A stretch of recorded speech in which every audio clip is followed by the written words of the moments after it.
Добро вечер, вие слушате радио Канал 103, ова е емисијата Данс е Макабре со своето 518-то издание. Емисијата Данс е Макабре е наменета пред се за славење на квалитетните жанровски остварувања. Тоа го прави веќе 13 сезони и ќе продолжи со тоа во иднина. Едно од имињата на авторите кои многу често се реферирани во рамките на емисијата, не само од моја страна, со оглед на тоа што режисерот ми е еден од најомилените на сите времења, туку и од страна на моите гости, посебно во интервјуата кои што ги правев со нив, каде што домашните режисери ги прашував за омилените филмови кои секогаш ги вреднувале неговите филмски остварувања и тоа високо ги цене, па ако не се лажам дури Иван Ивановски и Бранко Костевски во еден наврат истакнаа дека мојот најомилен негов филм и нивен филмски фаворит. Така што во ковид периодот започнав еден серијал на емисии во кои ги реконтекстуализирам делата на филмските магнати, дела кои ги паралелизирам со актуелни филмски остварувања кои имаат сличен сензибилитет или па слична тематска одредница или реализација во крајна линија, некоја заемна нишка која на еден или друг начин е впрегната помеѓу нив. Меѓутоа, сите денешни филмови ќе ја имаат поидовната точка во кралот на телесниот хорор, мајстор Девид Кроненберг, од кого избрав 5 филмови кои ќе ги компарирам со 5 модерни хорор остварувања. Секако дека ќе има уште едно издание во иднина од оваа емисија, и уште едно, кое што ќе продолжи серијалот на емисии посветени на делата на Кроненберг, затоа што има Девид богата кинематографија пред се. Мотивацијата секако дека лежи и во фактот што неговиот најнов филм, Crimes of Future, ќе може да го погледнете во нашата киносала. Конкретно ќе може да го погледнете на две локации, на Кров на ГТЦ и во Средноводно, благодарение на 21-то издание на фестивалот на европски филм Cinedis, кој што ќе се одвива од 7 до 14 овој месец. Па нека оваа емисија биде едно ваше загревање за незаборавното доживување кое се нарекува Кроненбергов филм. Но во емисијата ќе се обидам да однегатнам пред се зошто на останатите автори им е значајно пред се неговото дело, кое што на еден или на друг начин на сите ни ги има променето животот. На почетокот на емисијата слушнавме две композиции, односно слушнавме Meltdown и Sign of Life, кои што се наоѓаат на новото студиско издание на Motionless in White, именувано како Scoring the End of the World. Станува збор за американски бенд кој што не доаѓа од Пенсилванија, од Скрентон. 2005 оформени, еден амалгам, денес имаат на звучно рамниште помеѓу металкор, помеѓу готик метал, помеѓу индастријал влијание и секако тие брейкдауни и рифови кои што понираат од нью метал провениенција, значи една комбинација на сето тоа што во 2000-тите сте го слушале, меѓутоа со многу подобра продукција, со оглед на тоа што издавали за Roadrunner и за Fearless и за Masquerade, така што последниот нивен албум го издадоа, односно Scoring the End of the World во јуни оваа година, кој што представува, ако не се лажам, шестиот нивен албум. Претходниот беше Disguise во 2019, а во самиот скоро за крајот на светот ќе ги слушнеме и одличната композиција Werewolf во продолжение и се разбира Slaughterhouse, кај што гостува Брайан Герис од Наклус, така што имаме две опасни композиции во продолжение на емисијата Данс е Макабре, која е емисија во која 13 сезони се зборува за уметност во борба против лицемерието, зависта и користолюбието. Тука уметниците се вистински херои, а не политичарите, и секој издание е на мала победа против шундот и апатијата. Целта на емисијата е да го доближи квалитетниот филм до секој слушател и да воспостави диалог помеѓу уметноста и реалноста. Вечером имаме закажано полноќен дан со смртта по 518 пат. Јас сум Завко Ѓелески, а ви останете со трансмисијата на Канал 103 до крајот на светот. Вие слушате радио канал 103, ова емисијата Дан се макабре со своето 518-то издание, во кое што ќе компарираме 5 филмови на канадскиот режисер Девид Кроненберг со 5 актуелни филмски остварувања кои што ги нема направено тој, меѓутоа бил големо влијание врз авторите на овие филмови со тоа што Кроненбергството во нив може да се забележи и тоа како. Ако не се лажам, предходните едиции на серијалот на епизоди посветени на жанровските великани, односно насловени како Во името на, ги започнав со Ромеро и продолжив со Вес Крейвен, а во 493-тото издание, ако не се лажам, тоа беше последното во редот на емисии посветени на овој серијал. Кроненберг им се приклучува на овие великани со оваа епизода на Дан се макабре и секако дека ова нема да биде последна споредбена епизода за Кроненберг, затоа што човекот има богата филмографија и вреди да се спомнат неговите останати филмови, например како Видеодром и Креш, кои имам чувство дека премногу често ги реферирам, а па нивните модерни пандани, Титани и Посесор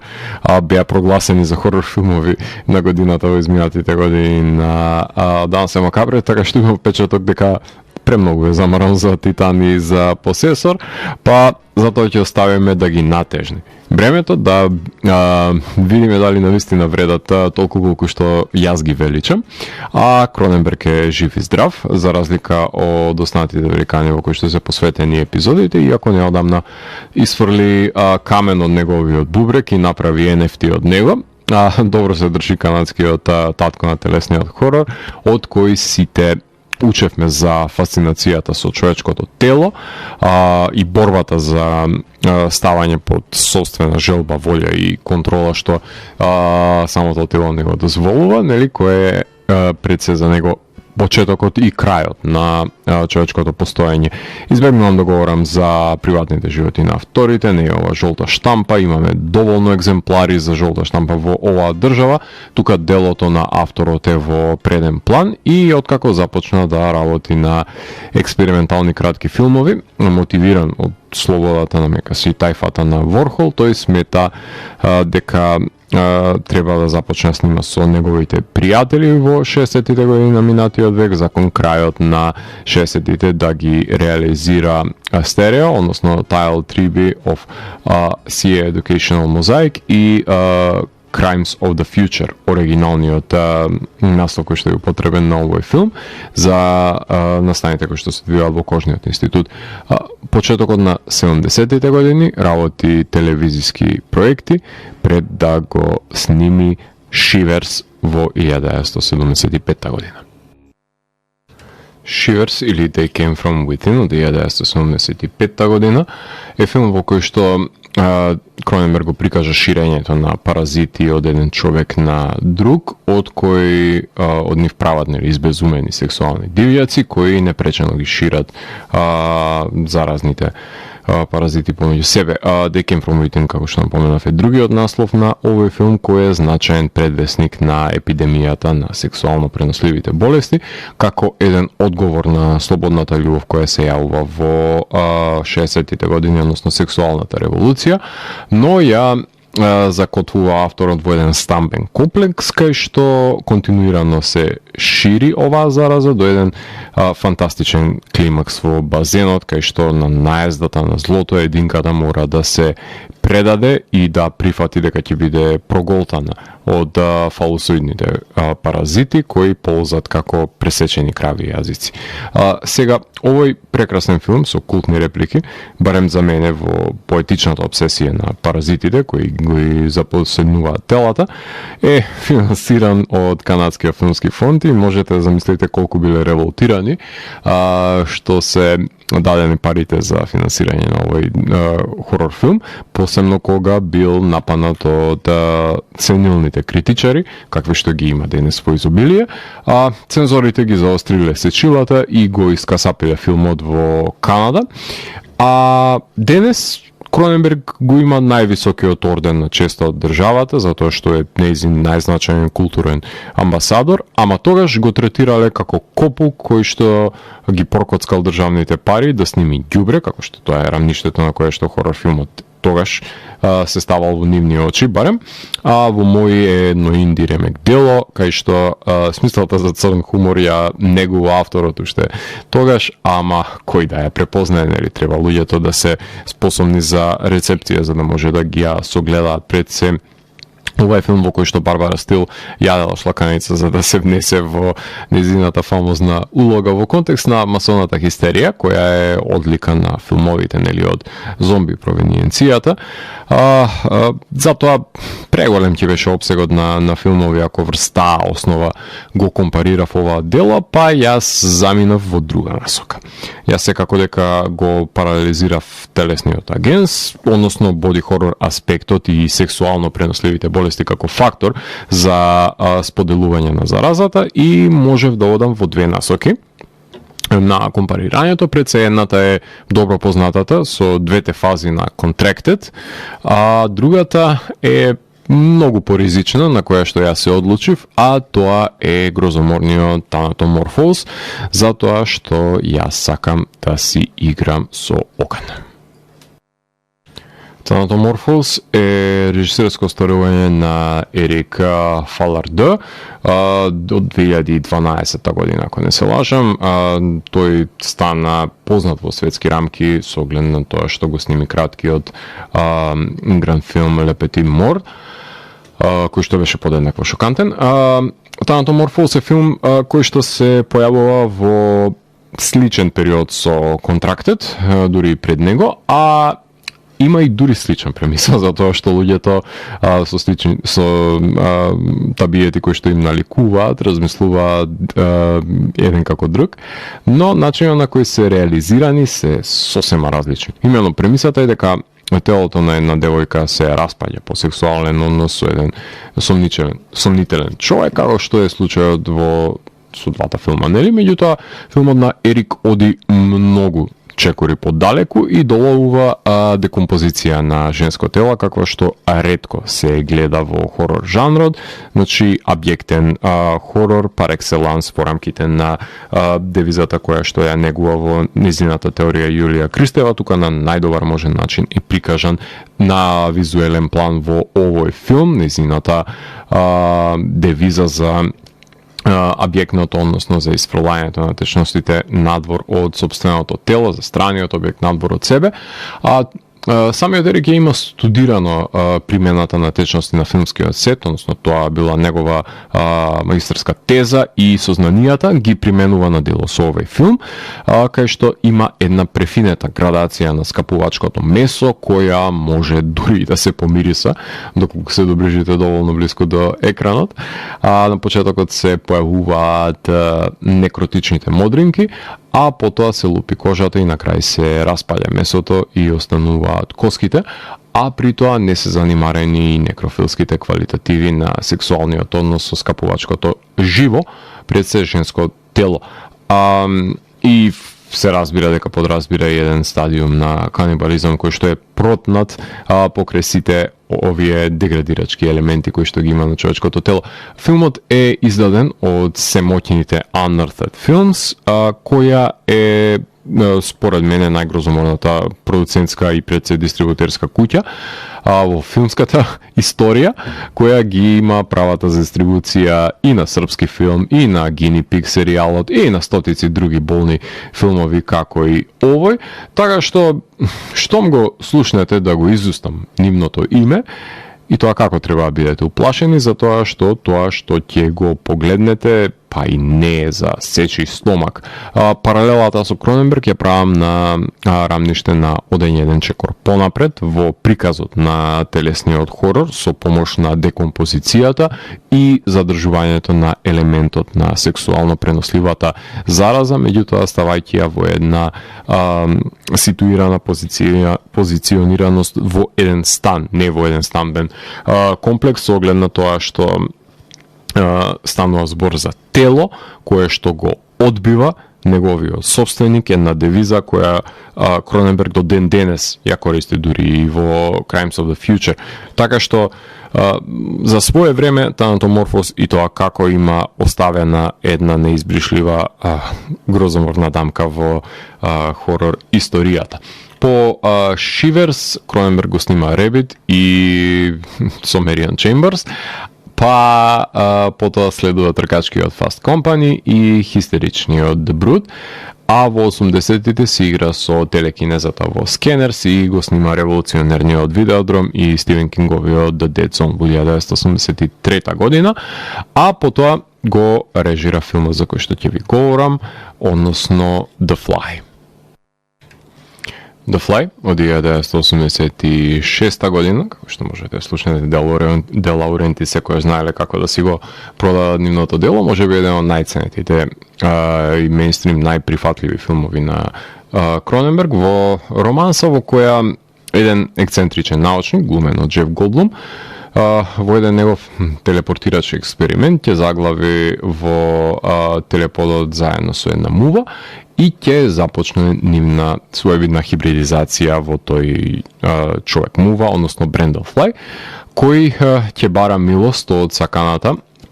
да го спаси од маката на постојпената деградација и промена на собственото тело, да му помогне да го одземе животот на распаднатиот пред се човек. Кроненберг тука ја демонстрира неговата фасцинација со преобразувањето на телото, односно оставајќи огледачот да биде нем сведок на оваа трансформација во позиција на љубопитен воајер, на еден човек во агонија кој постојано го губи допирот и пред се со својот идентитет и започнува да го гледа животот низ муви очи, ако веќе сакаме, односно попримајќи го другиот елемент, односно агенс во собственото тело и правејќи го оваа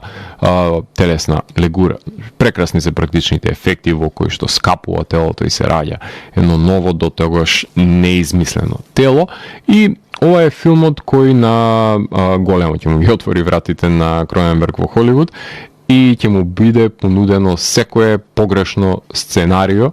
за него кое ќе го одбие, пред се ќе одбие Star Wars, ќе одбие Beverly Hills Cop, Baywatch ќе ги одбие за продолжение, така што Дейвид и тоа како нема да сака да го загуби авторскиот подпис и интегритетот кој што го има, со оглед на тоа што целта е да прави филмови кои извираат буквално од него, понираат од неговата свест и се врзани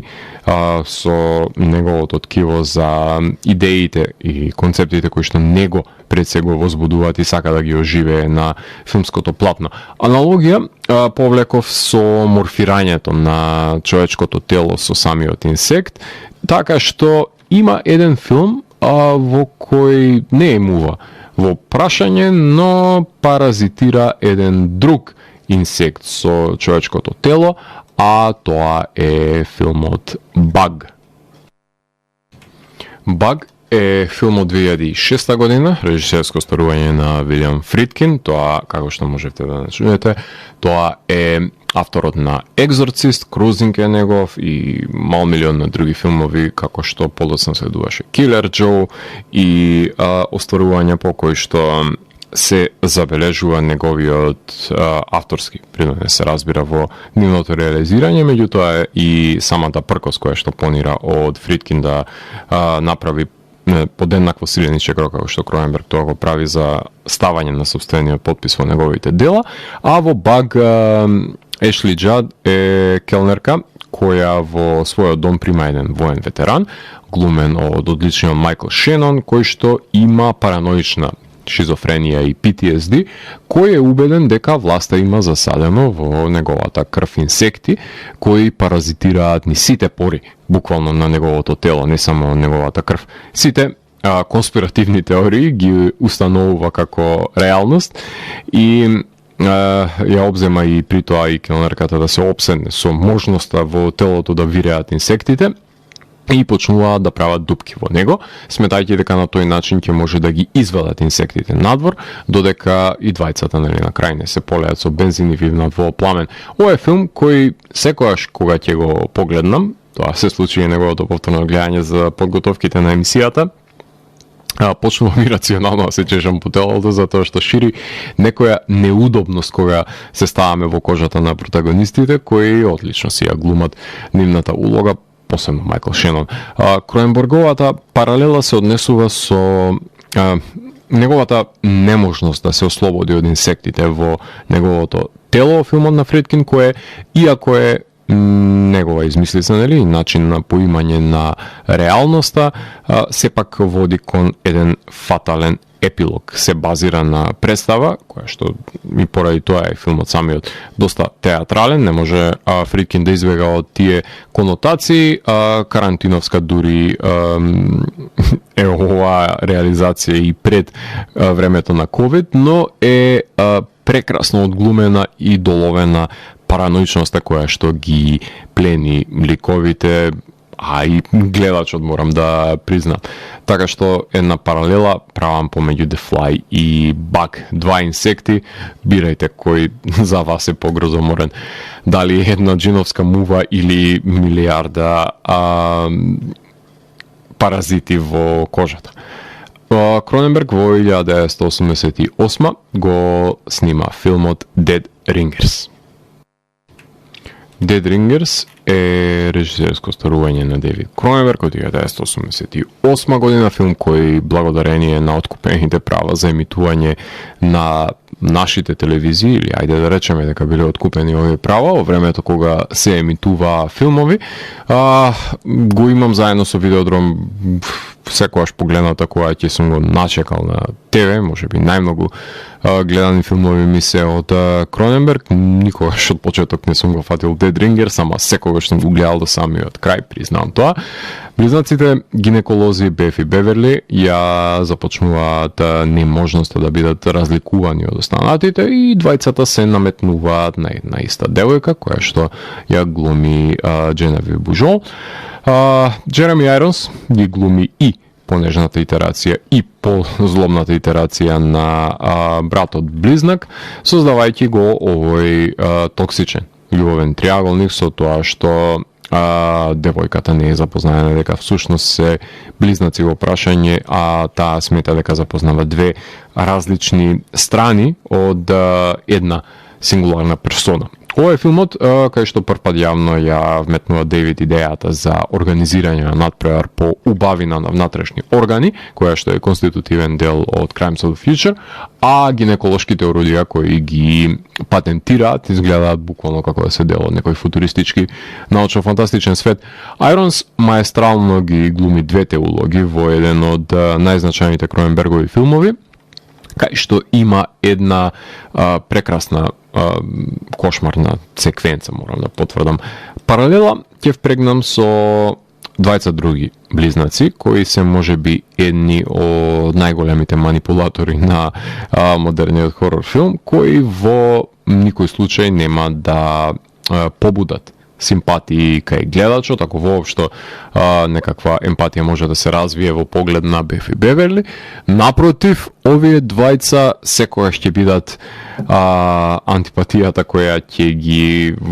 погледнам пред се во филмот Seconds Apart. Seconds Apart е режисерско старување на Антонио Негрето од 2011 година. Имам направено интервју со овој режисер, тој е авторот на Overdrive и режира голем број на ТВ серии кои што верувам дека сте ги погледнале, а не сте биле свесни дека има работено неколку епизоди од нив. Во Seconds Apart близнаците Сет и Джона имаат телекинеза и се одвратни манипулатори, како што веќе напоменав, шупаци пар екселанс, кои ги присилуваат нивните врсници да се самоубиваат, и при тоа тие да го снимаат тој настан и подоцна да го анализираат, надевајќи се дека нели ќе почувствуваат некаква си сензација од гледањето на овие снимки. Меѓутоа кога ќе се развие на меѓусебна љубомора, чинителот кој е евидентен нели во Кроненберговиот филм, ќе започне раздорот помеѓу близнаците кои нема да си веруваат еден на друг и се разбира дека ќе застане една девојка помеѓу нив и троја паднала поради жена. Така што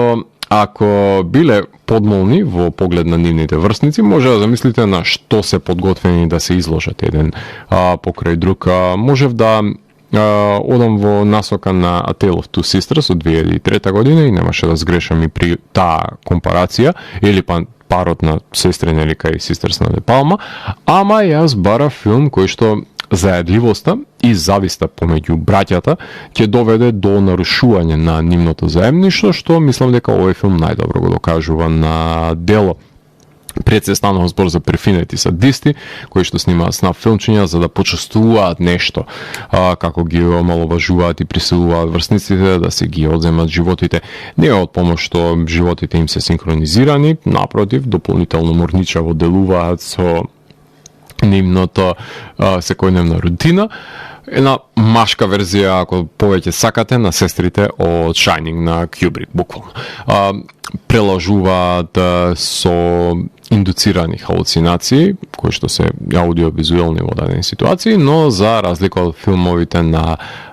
Дейвид, кај Антонио има еден детектив кој е во потера по убиците, а полицајците најчесто кај Дейвид се безгласни и немоќни и секојаш доаѓаат откако ќе биде завршена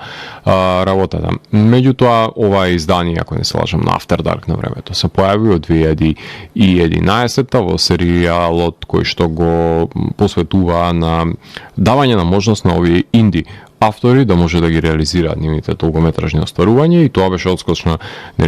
даска за Антонио да влезе во холивудскиот систем, со тоа што во овој филм се споделени пред се искуствата, како што можете да слушнете дека помеѓу близнаците кај Кроненберг исто така се споделуваат искуствата, односно доживувањата, потребата да се чувствуваат живи со туѓата смрт, со садистички воајеризам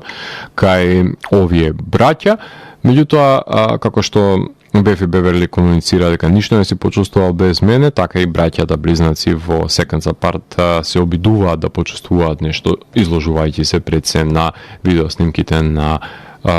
убиените луѓе под нивна телекинетичка моќ. Тука може да направиме една кратка музичка пауза, имено во продолжение ќе го слушаме бендот кој што влијаеше да се оформи на еден или друг начин new metal под жанрот, музичкиот жанр, односно станува збор за бендот Downset, кој што во дадени итерации сум ја пуштал нивната музика во рамките на Канал 103 како значени дела кои ги има направено во 90-тите години, како што се и Downset од 94-та и Do We Speak a Dead Language од 1996-та, две култни студиски остварувања. Меѓутоа тие по, ако не се лажам, 8 годишна музичка пауза го издава нивното 6-то студиско издание, именувано како Maintain, 8 години по One Blood, ако не се лажам, од 2014, значи имаат едно студиско издание во една деценија. Меѓутоа, кога ќе го издадат, овој бенд кој што е синоним за тој кросовер помеѓу хип-хоп и метал, и тоа како имаат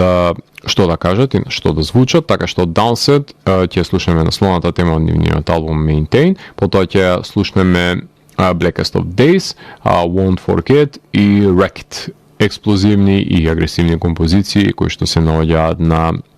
нивното последно студиско издание и кое што издадено се разбира за Nuclear Blast Records, и потоа ќе ви говорам за уште два филмови на Кроненберг кои што ќе компарирам со две други актуелни филмски остварувања. Уживајте. Вие слушате Радио Канал 103, ова е емисијата Данса Макабре со своето 518-то издание, насловено како во името на Кроненберг, односно компарирам 5 филмови на Дейвид Кроненберг од неговата богата филмографија со 5 актуелни филмски остварувања кои што содржат елементи кои што се препознатливи како Кроненберговски.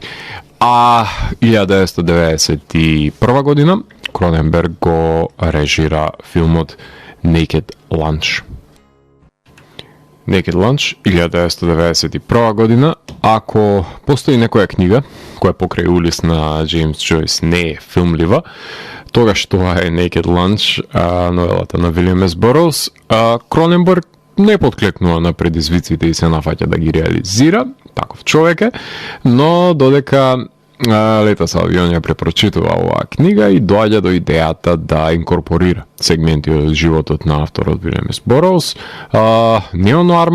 и лудостите кои што ги поседува самото дело, за да создаде една негова предсеинтерпретација на творбата со инволвирање на препознатливите за него мутантски животни и тајни владини оддели и пред се шпионски заговори. Во филмот еден дератизер се навлекува на средството со кое што ги уништува инсектите и штетниците и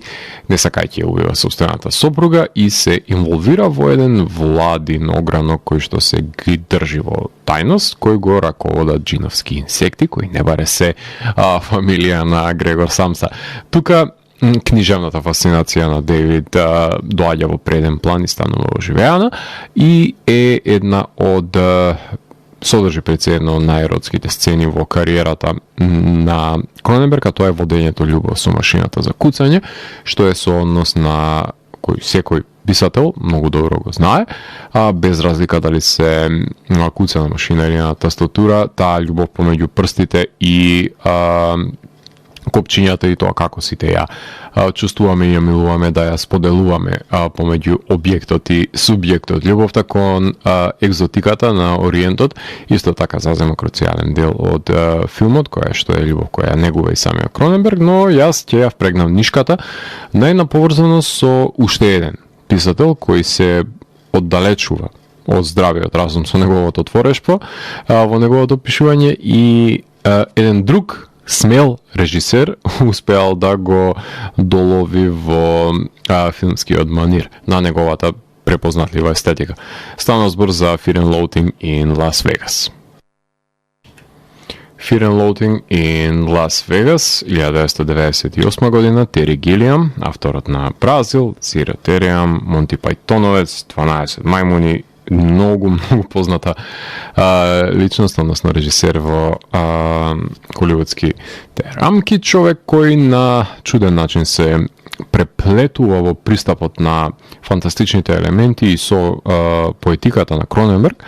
Ако можам да посочам дека, например, еден Zero Theorem е под влијание на Existence или на Видеодром, можеби, така што не е имуно овој автор од компарација, иако има сосема различни пристапи, сосема различен начин на реализирање на својот авторски подпис и методите кои што ја користат за постигнување на истиот, има некаков си заемен порив за доловување на човекот наспроти поголемите конспиративни светови кои што го обкружуваат. Адаптирана е книгата на Хантер С. Томсон, а трагачот по американскиот сон го глуми самиот Џони Деп, кој заедно со неговиот психопатски самоански адвокат, глумен од Бенисио Дел Торо, патуваат за Лас Вегас, фамозниот Гонзо репортер, наводно да бидат репортери на една трка, меѓутоа тие се на едно собствено патешествие со намера да вкусат што е можно поголем број на психотропни субстанци, да патуваат во себе, колку што патуваат и вон себе, во црвената ајкула, како што го нарекуваат нивниот кабриолет, кој што посоветуване самиот Томсон од страна на неговиот добронамерен адвокат да си набави еден брз автомобил за да може да го стигне што е можно побрзо до извориштето на американскиот сон. Бурлеската го прави ова патешествие забавно за гледање, а халуцинаторните визии на ликовите ќе ги паралелизирам со паѓањето под дејствие на мирисот на средството за убивање на инсекти во филмот на Кроненберг, затоа што и во филмот на Гилиам има ономатопејан или во зооморфните битија кои што говорат со сопствена свест и разум, не баре се човечки битија, со кои што ликовите под дејствие се во конверзација со нив. Еден од најзабавните род филмови на сите времења, кои што иако поаѓа од една сосема друга инстанца, се држи до комедијата, се држи тој забавен тон и потрагата по американскиот сон, за разлика од филмот на Кроненберг, сепак начинот на кој што доаѓа до него е прилично сличен со оглед на тоа што халуцинациите се визуализирани и отелотворени во двата филма. А во продолжение ќе слушнеме еден музички феномен кој што се нарекува White Word, ги нарекувам феномен заради тоа што се доста уникатен пристап имаат во изразување на нивниот музички потпис, ако веќе повеќе сакате, бенд кој што доаѓа од Одеса, односно од Украина, кој постојат, ако не се лажам, од 2012 година, имаат издадено 3 албуми за себе. Ги запознав со таа морбидно привлечна обвивка која што имаа на Fertility Report, потоа го издадоа Love Exchange Failure и оваа година се појави False Light, нивното трето студиско издание, кое што е издадено за нивната издавачка куќа Дебемур Морт, се извинувам, Productions, албум кој што може би ќе биде најекстремната сонична консонанта која што ќе слушнете во рамките на ова емисија, односно тоа е најагресивниот бенд кој што следува во продолжение, кој што свират пост-блек метал, експериментираат со звукот, каде што покрај чинителите на суровиот блек метал звук има инкорпорирано и саксофон кој што е повеќе од погоден за доловување на нивната прекрасна атмосфера, каде што допираат и до некакви си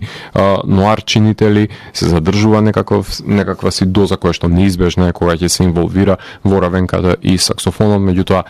гневот и агресијата која што доаѓа од блек метал влијанијата и тоа како има силен удел во правење на музичка легура која што е прилично уникатна. Така што од нивниот нов албум False Light ќе ги слушнеме моќната композиција Leviathan и Silent Circles, така што уживајте во две долги и моќни и пред се агресивни композиции на одличните White Word. Вие слушате радио Канал 103, ова е емисијата Данс е Макабре, своето 518-то издание, именувано како во името на Кроненберг, односно споредувам 5 филмови на Девид Кроненберг со 5 актуелни филмски остварувања, односно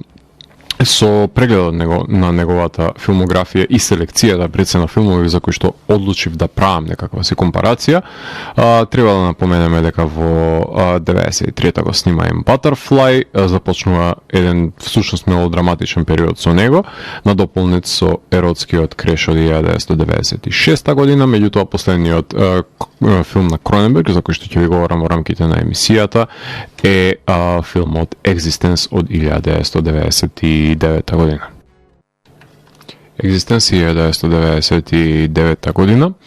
на Девид Кроненберг. Не знам кој не ви сакал да се игра со Дженифер Джейсон Ли во 90-тите, меѓутоа ова е филм во кој што Алегра и Тед, кој што ја глумат Дженифер Джейсон и Джад Лоу, односно гейм дизајнерка и нејзиниот помошник, која што ја измислува играта Existence, која ја тестира со избрана групација на ликови, но ќе биде прогонета од владини агенти кои што ќе сакаат да дограваат копија од виртуелната реалност која е проектирана пред се во видеоиграта. Тоа значи дека во бегство се играчите заедно со органските џојстици кои што ги употребуваат за логирање во себе си, на себе си конкретно во видеоиграта, кај што се поместуваат координатите на реалноста и не се прави дистинкција помеѓу себе си и ликот кој што се игра, откако ликот на Вилијам Дефо ќе го инсталира џојстикот во отворот на телото, кое што пред се служи како извор за енергија, односно напојување на самиот џојстик. Еротските чинители се разбира дека не се избегнати во овој виртуелен свет и тоа како може да се злоупотребат законите на реалниот и да се убива со органскиот пиштол и да се пречекоруваат пред се останатите нормативи на реалноста, но зависта од светот во кој што се нурнуваме, создава поданици од страна на играчите. Имам можност да интервјуирам луѓе кои што работеле на органските џојстици на Кроненберг и голема е честа да се придонесе на неговата визија според нив. Паралела може да впрегнеме со голем број на филмови кои што се прави некоја си виртуелна реалност во која се игра своевидна игра, дали тоа е предвестникот Brainscan или е Strange Days, потоа дали е Cell или па канадскиот Cube додека може да го помене тука и 13 Floor од 99-та година кога се појавува филм, или да бидеме дрски и да го искористиме плагиаторски од Inception, но јас се одлучив да паралелизирам еден филм во кој исто така се прогонети тие кои ја поседуваат единствената копија од играта, која ако ја играат, ќе го загубат животот. А тоа се случува во филмот Stay Alive. 2006 година е објавен филмот Stay Alive на Вилијам Брент Бел. Него го знаете како режисерот на хорор филмовите The Devil Inside, потоа негови се The Boy и The Boy 2 и последното остварување, ако не се лажам, му беше Separation, барем јас кој што го имам погледнато. А во Stay Alive стана збор за друштво на геймери кои што одговорот на смртта за нивниот пријател го бараат во последната видеоигра која ја бета тестирал, односно играта која ја започнуваш со читање на клетва и се бориш со твојот аватар, односно со ликот кој што креираш против Елизабет Батори. Но штом некој почне да ја игра играта, ќе започне да гледа халуцинации и во реалноста и ќе стане потенцијална жртва на крволочната Батори. Токму во реалноста филмот се појави како надоврзување на тинеџерските слешери на 90-тите години, меѓутоа помешан со духот на Final Destination, која започна нели деценијата, кај што невидлив е непријателот кој ги прогонува сите тие кои ќе влезат во неговиот свет, во самата дивна реалност. Иако не е толку органска играта како што таков е случајот со филмот на Кроненберг, тука е работена во манирот на денешните survival хорор игри, сепак содржи проколната видеоигра под број 1 и кршење на кодексот на реалноста и виртуелниот свет, што според мене се доволни чинители за да се нарече дека е под влијание на Existence. Периодот кога го откри филмот бев под импресии на Undying на Клайв Баркер, така што многу лесно ми беше да се поврзам со нрнувањето во светот на играта во филм и сметам дека без разлика на напредокот на визуелните ефекти, концептот и реализацијата на овој филм, кој што го гледав пред некој ден и ден денес сметам дека е се иновативни. Ако еден геймер го лижна джойстикот на другарот, само за да се спрдажи со него, не верувам дека би се осмелил да го лижне и органскиот джойстик во филмот на Кроненберг. Тука ќе завршам прегледот со филмовите кои што ги компарирав од страна на Кроненберг и модерните остварувања кои што се под негово влијание. Толку имам време за емисијата, така што во некое продолжение ќе компарирам преостанатите филмови и со Spider, со History of Violence, Eastern Promises, Dangerous Method, Cosmopolis, Maps to the Stars, Crimes of the Future. До тогаш може би ќе се сними новиот The Shrouds, може би и порано ќе ослушнеме продолжението на емисијата, не знам. Blew My Mind, Strange Blood, Swallow, се Кроненбергови, например, филмови на кои искрено да бидам не можам да им најдам конкретни пандани од неговата поетика, затоа што се под влијание на неговиот манеризам, генерално, не конкретно од некаков си сингуларен филм, и секако дека го слават телото и неговото морфирање, односно негово впрегнување под контрола на самиот идентитет во него или пркосењето на истото. Така што ова е прв мал чекор за расветлување на значењето и трагата која ја остава Кроненберг врз филмската историја и врз кои автори пред се влијаеле неговите оживотворени творби, со надеж дека ќе може да конкретизираме што всушност значи Кроненберговски и како придавка и како прилог за начин. А денески компарирав Shivers на Кроненберг со Thanatomorphose, The Fly со Bug, Dead Ringers со Second Subpart, Naked Lunch со Fear and Loathing in Las Vegas и Existence со Stay Alive. А за крајот на емисијата ќе слушнеме, колку имаме време, една композиција од новиот албум на Porcupine 3, односно ќе слушнеме творбата Dignity, таа се наоѓа на Closure, односно Continuation, албум кој што го објавува Стивен Вилсон и неговата весела дружина ова година. Бендот е оформен 1987 година, а всушност е, ако не се лажам, нивен 11-ти студиски албум кој што е издаден за Music for Nations, кој што ќе слушнеме најдолгата, ако не се лажам, композиција од една од најдолгите композиции кои што се наоѓа на стандардната едиција, со оглед на тоа што има и делукс едиција, каде што има дополнителни композиции на овој албум. Не би Стивен Вилсон тоа што е, ако не направено продолжено издание дополнително, така што ќе слушнеме моќната творба Dignity како крај на емисијата. Јас сум Златко Ѓеревски и го затворам 580-тиот гримоар на Дансе Макабре и го враќам на полицата кај останатите изданија кои кријат тајните на универзумот. Донереното издание на Дансе Макабре, гледајте и филмовите на Дейвид Кроненберг и Операцијата е новиот секс.